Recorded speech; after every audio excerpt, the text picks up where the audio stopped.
তো আমার এক ভাই সেদিন আমাকে বলছে যে দাদা জানো আমার জীবনে কত কষ্ট। ছেলেটা ক্লাস 9-এ পড়ে, যে ভাইটার কথা বলছি। তো সে বলছে দাদা বিশেষ করো একেই তো সোম থেকে শনিবার অবধি আমার স্কুল থাকে বা টিউশন থাকে বা আদার্স ওয়াইজ যেরকম মোর অ্যাক্টিভিটিসগুলো থাকে সেগুলো তো থাকে আর কি, গান বাজনা হ্যানা তেনা আঁকা এসব ড্রয়িং টয়িং সব থাকে। কিন্তু বিশেষ করে রবিবার দিনটা তো আমার একটা স্বাধীনতার দিন বা ছুটি পাওয়ার দিন।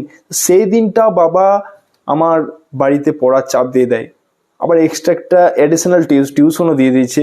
দাদা আমি নিতে পারছি না, বাবার এই অত্যাচার, বাবার এই নির্যাতন আমার সহ্য হচ্ছে না। কি করি বলতো, মানে মাঝে মাঝে তো মনে হচ্ছে যে কি বলবো, মানে কিছু করতেও পারছি না, নিজের বাবা যাই হোক। তো বিরক্ত হয়েছি দাদা, মনে হচ্ছে পালিয়ে যায় কোথাও বাড়ি থেকে। তো এরকম একটা কথা বলছে। আমি বললাম ভাই দেখ, আমি একটা ওকে উপদেশ দিলাম যে ভাই দেখ এই দিনকে দিন টেনশনটা বাড়তে থাকবে, তোর কমবে না কোনো দিন। তোর ভাবছিস যে এখন 9-এ পড়ছি, উচ্চ মাধ্যমিক দিয়ে দিবি, টেনশন থাকেই যাবে আর কি।